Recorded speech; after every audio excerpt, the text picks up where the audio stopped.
BJP ಪಾಳ್ಯದಲ್ಲಿ ಏನಾಗ್ತಾ ಇದೆ ಅಂತೇಳಿ ಇವತ್ತು ಇಡೀ ರಾಜ್ಯದ ಜನತೆಗೆ ಗೊತ್ತಿದೆ.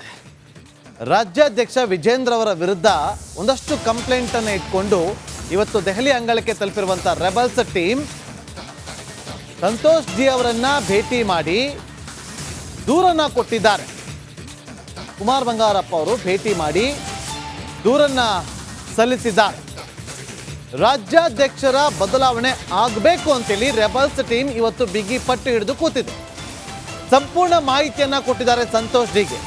ರೆಬಲ್ಸ್ ಟೀಮ್ ಒಬ್ಬೊಬ್ಬರನ್ನೇ ಭೇಟಿ ಮಾಡಿ ಬರ್ತಾ ಇದ್ದಾರೆ. ನೋಡಿ, ಒಂದು ಕಡೆ ಸಂತೋಷ್ ಜಿ ಅವರನ್ನ ಭೇಟಿ ಮಾಡಿದಂಥ ಸಂದರ್ಭದಲ್ಲಿ ದೂರನ್ನ ಕೊಟ್ಟಿದ್ದಾರೆ. ಮತ್ತೊಂದು ಕಡೆ ಜ್ಯೋತಿರಾದಿತ್ಯ ಸಿಂಧ್ಯಾ ಅವರನ್ನು ಕೂಡ ಭೇಟಿ ಮಾಡಿದ್ದಾರೆ ನಾಯಕರು. ನೋಡಿ, ಅಲ್ಲಿ ರಮೇಶ್ ಜಾರಕಿಹೊಳಿ ಇದ್ದಾರೆ, ಸಿದ್ದೇಶ್ವರ್ ಅವರಿದ್ದಾರೆ, ಕುಮಾರ್ ಬಂಗಾರಪ್ಪ ಅವರಿದ್ದಾರೆ, NR ಸಂತೋಷ್ ಕೂಡ ಇದ್ದಾರೆ. ಇವರೆಲ್ಲರೂ ಕೂಡ ಹೋಗಿ ಇವತ್ತು ಸಂತೋಷ್ ಜಿ ಅವರನ್ನು, ಕುಮಾರ್ ಬಂಗಾರಪ್ಪ ಅವರು ಮಾತ್ರ ಭೇಟಿ ಮಾಡಿರೋದು, ಸಂತೋಷ್ ಜಿ ಅವರನ್ನು ಭೇಟಿ ಮಾಡಿ ರಾಜ್ಯಾಧ್ಯಕ್ಷರನ್ನ ಬದಲಾವಣೆ ಮಾಡಲೇಬೇಕು ಅಂತೇಳಿ ದೂರನ್ನು ಸಲ್ಲಿಸಿದ್ದಾರೆ. ಈಗ ಇಲ್ಲಿ ಯಾವ ರೀತಿಯಾದಂಥ ಬೆಳವಣಿಗೆ ಆಗುತ್ತೆ ಅಂತೇಳಿ ಕಾದು ನೋಡಬೇಕು.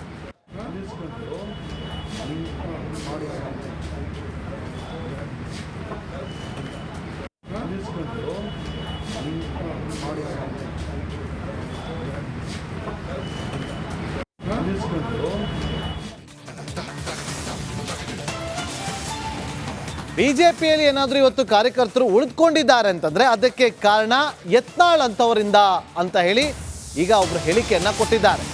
ಯತ್ನಾಳ್ ಅವರಿಂದ ಇವತ್ತು ನಿಷ್ಠಾವಂತ ಬಿಜೆಪಿ ಕಾರ್ಯಕರ್ತರು ಬಿಜೆಪಿಯಲ್ಲೇ ಉಳಿದುಕೊಂಡಿದ್ದಾರೆ.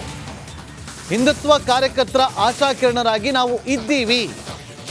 ಕುಟುಂಬ ರಾಜಕಾರಣಕ್ಕೆ ಆದ್ಯತೆ ಕೊಟ್ರೆ ನಮಗೊಂದು ಅವಕಾಶವನ್ನ ಕೊಡಿ ಅಂತೇಳಿ ಕಲಬುರಗಿಯಲ್ಲಿ ವಿಜೇಂದ್ರ ವಿರುದ್ಧ ಶಾಸಕ ಯತ್ನಾಳ್ ಕಿಡಿಕಾರಿದ್ದಾರೆ. ಹೈಕಮಾಂಡ್ ಗಮನಕ್ಕೆ ಹೋಗ್ಲಿ ಅಂತ ನಾನೇ ಮಾತಾಡ್ತಿದ್ದೀನಿ. ಇವತ್ತು ಇಲ್ಲಿ ನಿಂತ್ಕೊಂಡು ಮಾತಾಡಿದ್ರೆ ಹೈಕಮಾಂಡ್ ಗಮನಕ್ಕೆ ಹೋಗುತ್ತೆ. ರಾಜ್ಯಾಧ್ಯಕ್ಷರ ಆಯ್ಕೆ ಚುನಾವಣೆ ಆಗಲಿ ಬೇಡ ಅಂತ ಹೇಳಲ್ಲ. ಇದರ ಬಗ್ಗೆ ಕೂಡ ಶಾಸಕ ಯತ್ನಾಳ್ ಅವರು ಕಿಡಿಕಾರಿದ್ದಾರೆ. ಹಿಂದುತ್ವ ಪರ ಕುಟುಂಬ ರಾಜಕಾರಣದ ವಿರುದ್ಧ ನಮ್ಮ ಹೋರಾಟ ಅಷ್ಟೇ.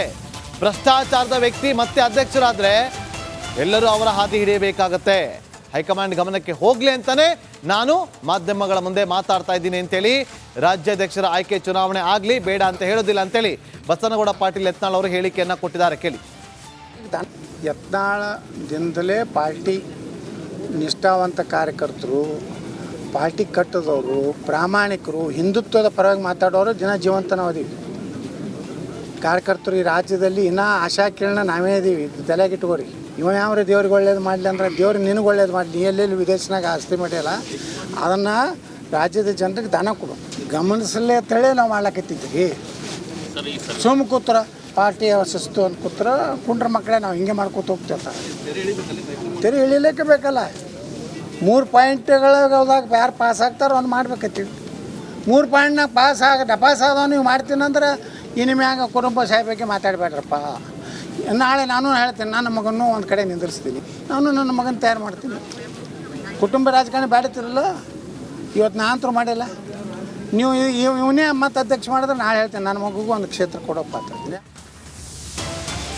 ಮತ್ತೊಂದು ಬ್ರೇಕಿಂಗ್ ಅಪ್ಡೇಟ್ ಈಗ ಲಭ್ಯವಾಗ್ತಾ ಇದೆ. ಮೊದಲು ರಾಜ್ಯಾಧ್ಯಕ್ಷ ಸ್ಥಾನಕ್ಕೆ ಚುನಾವಣೆ ಆಗಲಿ, ಅಲ್ಲಿಯವರೆಗೂ ಕೈ ಮುಗಿದುಕೊಂಡು ಓಡಾಡಲಿ, ನಮ್ಮಲ್ಲಿ ತೀರ್ಮಾನ ಮಾಡಿ ಕ್ಯಾಂಡಿಡೇಟನ್ನು ಹಾಕ್ತೀವಿ, ಚುನಾವಣೆ ಆಗಲಿ ಮೊದಲು ರಾಜ್ಯಾಧ್ಯಕ್ಷ ಸ್ಥಾನಕ್ಕೆ ಅಂತೇಳಿ ಕೂಡ ಅವರು ಹೇಳಿಕೆಯನ್ನು ಕೊಟ್ಟಿದ್ದಾರೆ.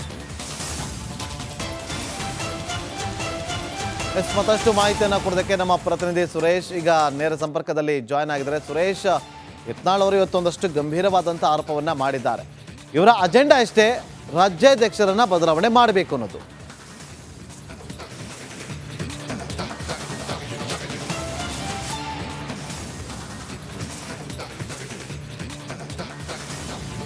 ನಾಗೇಂದ್ರ ಬಾಬು, ಯತ್ನಾಳ್ ಅವರ ಹೇಳಿಕೆ ಏನಿದೆ ಇವತ್ತು ನಿಜಕ್ಕೂ ಕೂಡ ಒಂದು ಸ್ಪಷ್ಟವಾದಂಥ ಒಂದು ಹೇಳಿಕೆಯನ್ನು ಕೊಟ್ಟಿರ್ತಕ್ಕಂಥದ್ದು. ಅದರಲ್ಲಿ ನಾವು ಹೈಕಮಾಂಡ್ ಅವರ ಗಮನಕ್ಕೆ ಬರಲಿ ಅಂತಲೇ ನಾನು ಇಷ್ಟೆಲ್ಲ ಮಾತಾಡ್ತಾ ಇದ್ದೀನಿ ಅಂತಕ್ಕಂಥ ಒಂದು ಮಾತನ್ನು ಹೇಳ್ತಾರೆ. ಅಂದರೆ ಈಗ ಎಲ್ಲೋ ಒಂದು ಕಡೆಗೆ ಹೈಕಮಾಂಡ್ ಭೇಟಿಗೆ ಅಂತಂದೇಳಿ ಒಂದಷ್ಟು ನಾಯಕರು ಹೋದರೂ ಕೂಡ ಅವರಿಗೆ ಅವಕಾಶ ಸಿಗ್ತಾ ಇಲ್ಲ. ಇದು ಒಂದು. ಇದರ ಆಕ್ರೋಶವನ್ನು ಬಹುಶಃ ಈ ಮೂಲಕ ಮಾಧ್ಯಮಗಳ ಮೂಲಕ ಹೊರಹಾಕಿದ್ರು ಏನೋ ಗೊತ್ತಿಲ್ಲ. ಯಾಕೆಂದರೆ ಈ ಬಗ್ಗೆ ಯತ್ನಾಳ್ ಅವರು ಸ್ಪಷ್ಟನೆ ಕೊಡಬೇಕು. ಯಾಕೆಂತಂದರೆ ಯತ್ನಾಳ್ ಅವರು ಈವರೆಗೂ ಕೂಡ ಏನು ನಡ್ಡಾ ಅವ್ರನ್ನಾಗಲಿ ಅಥವಾ ಅಮಿತ್ ಶಾ ಅವ್ರನ್ನಾಗಲಿ ಭೇಟಿ ಆಗೋಕ್ಕಾಗ್ತಾ ಇಲ್ಲ. ಈ ಒಂದು ಅಸಮಾಧಾನ ಕೂಡ ಬಹುಶಃ ಯತ್ನಾಳ್ ಅವ್ರಿಗೆ ಇರಬೇಕು. ಎಲ್ಲೋ ಒಂದು ಕಡೆ ಹೈಕಮಾಂಡ್ ನಾಯಕರು ಕೂಡ ಎಲ್ಲವನ್ನು ಸೂಕ್ಷ್ಮವಾಗಿ ಗಮನಿಸ್ತಾ ಇರ್ತಕ್ಕಂಥದ್ದು ಖಂಡಿತವಾಗ್ಲೂ ಕೂಡ. ಜೊತೆಗೆ ಎಲ್ಲೂ ಕೂಡ ಈ ರೆಬಲ್ಸ್ ಟೀಮ್ ಏನಿದೆ, ಈ ರೆಬಲ್ಸ್ ಟೀಮ್ನವ್ರಿಗೆ ಅವಕಾಶಗಳು ಕೊಡ್ತಾ ಇಲ್ಲ ಭೇಟಿಗೆ ಅಂತಕ್ಕಂಥದ್ದು ಅವ್ರಿಗೂ ಕೂಡ ಬೇಜಾರ ಇರತಕ್ಕಂಥದ್ದು.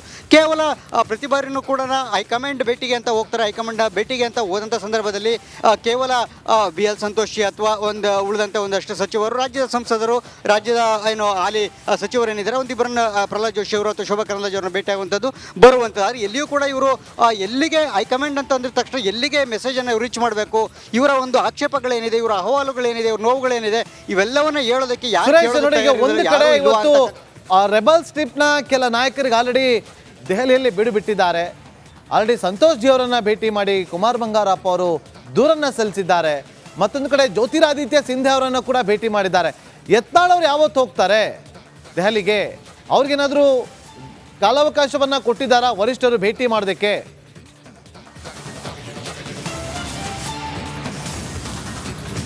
ನಾಗೇಂದ್ರ ಬಾಬು ಯತ್ನಾಳ್ ಮತ್ತು ಹರಿಹರ ಶಾಸಕರಂತ BP ಹರೀಶ್ ಹಾಗೆ ದಾವಣಗೆರೆ ಮಾಜಿ ಸಂಸದ GM ಸಿದ್ದೇಶ್ವರ್ ಅವರು ಈ ಮೂವರು ಕೂಡ ಇವತ್ತು ಸಂಜೆ 4:30-5 ಗಂಟೆ ಸುಮಾರಿಗೆ ದೆಹಲಿಗೆ ತೆರಳತಕ್ಕಂಥದ್ದು ಬೆಂಗಳೂರಿನಿಂದ.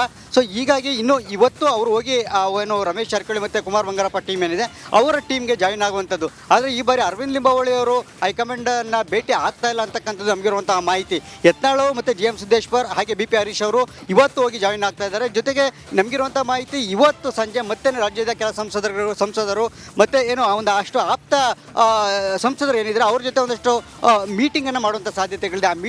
ಆ ಮೀಟಿಂಗ್ನಲ್ಲಿ ಒಂದಷ್ಟು ರಾಜ್ಯಾಧ್ಯಕ್ಷಕ್ಕೆ ಸ್ಥಾನಕ್ಕೆ ಸಂಬಂಧಪಟ್ಟಂತೆ ಒಂದಷ್ಟು ಚರ್ಚೆಗಳನ್ನು ಮಾಡುವಂಥದ್ದು. ಅಂದರೆ ಸಮುದಾಯವಾರು ಯಾರಿಗೆಲ್ಲ ಕೊಡಬೇಕು, ಸಮುದಾಯವಾರು ಒಂದು ವೇಳೆ ಲಿಂಗಾಯತ ಸಮುದಾಯದಿಂದನೇ ಆದರೆ ವಿಜೇಂದ್ರ ಅಲ್ಲದೆ ಹೋದರೆ ಯಾರು ಅಂತಕ್ಕಂಥದ್ದು. ಉದಾಹರಣೆ ಯತ್ನಾಳ್ ಇರ್ಬೋದು ಅಥವಾ ಬೊಮ್ಮಾಯಿ ಇರ್ಬೋದು, ಅರವಿಂದ್ ಬೆಲ್ಲದು, ಈ ರೀತಿಯಾದಂಥ ಒಂದು ಲಿಸ್ಟು. ಇನ್ನು OBCಗೆ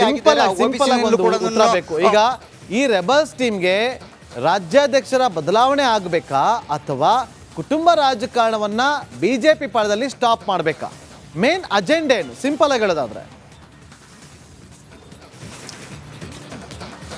ಎಸ್, ಕುಟುಂಬ ರಾಜಕಾರಣ ಅಂದರೆ ಯಡಿಯೂರಪ್ಪನವರ ಕುಟುಂಬದಿಂದ ಈ ಒಂದು ರಾಜ್ಯ BJPಯನ್ನು ಮುಕ್ತಗೊಳಿಸಬೇಕು ಅಂತಕ್ಕಂಥದ್ದು ಒಂದು ಭಾಗ. ಆದರೆ ವಿಜೇಂದ್ರ ಅವರು ನೇರವಾಗಿ ಎದುರಾಳಿ ಆಗಿರ್ತಕ್ಕಂಥದ್ದು ಕೂಡ ಅಷ್ಟೇ ಹೌದು. ಸೊ ಹೀಗಾಗಿ ಅವರಿಗೆ ಒಟ್ಟಾರೆಯಾಗಿ ವಿಜೇಂದ್ರವನ್ನು ಬದಲಾವಣೆ ಆಗಬೇಕು. ವಿಜೇಂದ್ರ ಬದಲಾವಣೆ ಆದರೆ ಸಹಜವಾಗಿ ಯಡಿಯೂರಪ್ಪ ಅವರ ಕೈಯಿಂದ ಒಂದಷ್ಟು ಅಂದರೆ ರಾಜ್ಯ BJP ಮುಕ್ತವಾಗುತ್ತೆ ಅಂತಕ್ಕಂಥ. ಯಾಕೆಂತಂದ್ರೆ ಈಗಾಗಲೇ ವ್ಯವಸಾಯ ರಾಜಕಾರಣದಿಂದಾಗಿ ಅವರು ರಾಜಕೀಯ ನಿವೃತ್ತಿನ ಹೊಂದಿರತಕ್ಕಂಥದ್ದು. ಸೊ ಹೀಗಾಗಿ ವಿಜೇಂದ್ರ ಅವರಿಗೆ ತಪ್ಪಿಸಿದ್ದಾರೆ ರಾಜ್ಯಾಧ್ಯಕ್ಷ ಸ್ಥಾನವನ್ನು.